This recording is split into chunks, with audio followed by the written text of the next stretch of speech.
किसी गांव में एक सज्जन रहते थे। उनके घर के सामने एक सुनार का घर था। सुनार ने बहुत दिनों से गहने बना बना के बहुत सारा धन कमाया था। उसके पास बहुत सोना हो गया था। एक पहरेदार को पता चल गया कि इसके पास बहुत सोना है। एक रात पहरेदार ने उस सुनार की हत्या कर दी और उसके बक्स को लेकर, धन को लेकर चला। पहरेदार ने सोचा कि किसी ने तो देखा नहीं है, चलो। इतने में ही वो दूसरे सज्जन जिनका घर था पास में, वो लघु शंका के लिए बाहर आए। उन्होंने देखा कि पहरेदार बक्सा लेके जा रहा है, तो सज्जन ने उसे पकड़ लिया और कहा कि कहाँ तू जा रहा है बक्से को लेकर। तो पहरेदार ने कहा कि देख, तू ज़्यादा 3-5 मत कर, थोड़ा सोना तू ले ले और छोड़, मुझे जाने दे। सज्जन ने कहा नहीं, मैं कैसे ले लूँ सोना, मैं चोर थोड़ी हूँ। तो सिपाही ने कहा तब फिर भोग। उसने सज्जन को पकड़ लिया और सीटी बजा दी। दूसरी जगह जो सिपाही पहरेदारी कर रहे थे वो दौड़े आ गए और पहले पहरेदार ने कहा कि ये देखो, यहाँ से बक्स लेके जा रहा था, इसे मैंने पकड़ा है। उस सज्जन को लेके लोग कोर्ट में गए। उसको तो एक बार बंद कर दिया गया। उसके बाद जज साहब ने पूछा सारा हालचाल। तब सज्जन ने कहा कि मैंने किसी को भी नहीं मारा है। इस सिपाही ने ही, इसी पहरेदार ने ही इस व्यक्ति को मारा और धन लेकर जा रहा है। सुनार की हत्या इस पहरेदार ने की। मैंने किसी को नहीं मारा, मैंने इसे पकड़ा था और जब ये मुझे धन देने लगा, मैंने नहीं लिया तो इसने ऐसा किया है, मुझे फंसा दिया है। मैंने गलती बिल्कुल नहीं की है।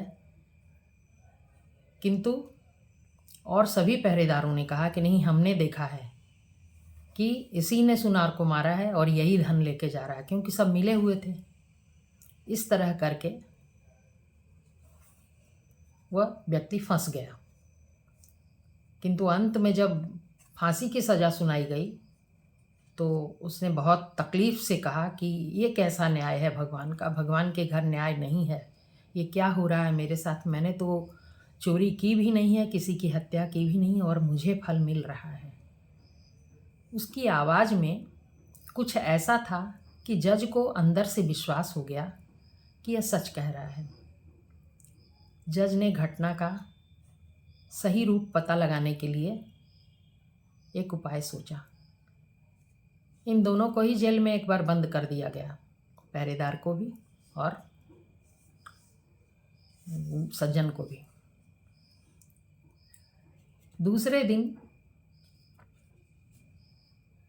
अचानक ही एक व्यक्ति रोता हुआ, भागता हुआ आया कि मेरे भाई की हत्या हो गई है और उसका शव पड़ा हुआ है मेरे घर में।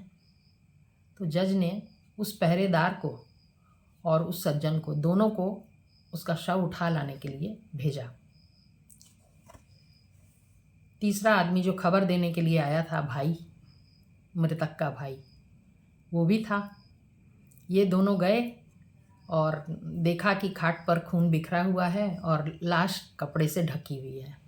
दोनों उस खाट को उठाकर और यहाँ ले आए कोर्ट में। रास्ते में जब अकेले हो गए, वो तीसरा आदमी भी थोड़ा आगे निकल गया।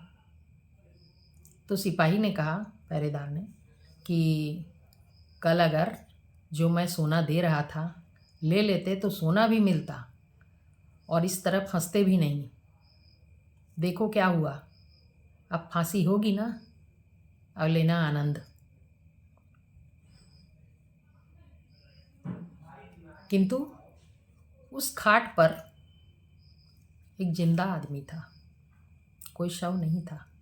ये जज की एक चाल थी, उपाय था एक सच जानने का। उस व्यक्ति ने तुरंत खाट पर से उतर के जज को बताया कि देखिए कैदी जो है, जो सज्जन को कैद किया गया, उसने ये कहा और इस पहरेदार ने ये कहा। सच घटना पता लग गई कि किसने हत्या की है। उस पहरेदार को भी पकड़ लिया गया, अब उसको भी फांसी की सज़ा होगी। किंतु जज ने बिल्कुल एकांत में ले जाकर उस सज्जन से पूछा कि तुमने कभी इस जीवन में किसी की हत्या की है? मुझे सच सच बता दो, क्योंकि मेरे हाथ से ऐसी गलती होने जा रही थी, इसलिए तुमसे पूछ रहा हूँ। मैंने कभी भी किसी से रिश्वत नहीं ली, कभी भी कोई गलत बयान नहीं दिया, कोई निर्णय कभी भी गलत नहीं किया। मेरे से ये पाप कैसे हो रहा था? तुम सच बताओ, तुमने कभी किसी की हत्या की है क्या? तो उस व्यक्ति ने कहा कि बात बहुत पुरानी है। एक व्यक्ति मेरी पत्नी के पास रोज़ आया करता था मिलने के लिए। मैंने मेरी पत्नी को और उस आदमी को, दोनों को मना किया, किंतु वो दोनों नहीं माने और इसी तरह से उनका प्रसंग चलता रहा। एक रात जब मैं आया तो वह आदमी मेरी पत्नी के साथ था। मुझे बहुत ज़ोर गुस्सा आया और मैंने उसका गला काट दिया, उसकी हत्या कर दी और उसको उठाकर पीछे बहती हुई नदी में फेंक दिया। इस बात का पता किसी को भी नहीं चला और मुझे कोई सज़ा नहीं हुई। तब जज ने कहा कि देखो, तुम्हें जो अभी सज़ा हो रही है वो इसी वारदात की हो रही है, इसी कर्म की हो रही है जो तुमने उस समय मारा था उस व्यक्ति को, क्योंकि उसको मारने का हक शासन को है, राजा का है, शासन का है। हमें सजा देने का हक नहीं है सबको। कोई गलती करता है तो हम उसकी हत्या कर दें, ये हक हमको नहीं है। शासन दे सकता है सजा, ये तुम्हारी गलती हुई और उसी गलती की सजा अब तुम भुगतोगे। तुमने इस समय हत्या नहीं की है, हत्या इस पहरेदार ने की है और फल तुमको भी भुगतना है। तो तुम्हारी सजा उस दुष्कर्म की है जो पहले किया गया और पहरेदार की अब की है। तो जब हमको कोई पाप करने के बाद तुरंत अगर फल नहीं मिलता है तो ये न सोचें कि फल नहीं मिलेगा। कोई भी बुरा कर्म या अच्छा कर्म, उसका फल मिलता ही है। जब तक हमारे पुण्य जागृत रहते हैं, उनका जोर रहता है, तो पुण्य का कर्म मिलता रहता है। अन्यथा जब पुण्य समाप्त हो जाते हैं तो पापों का फल मिलने लगता है। तो ऐसा ही हुआ इस कहानी में।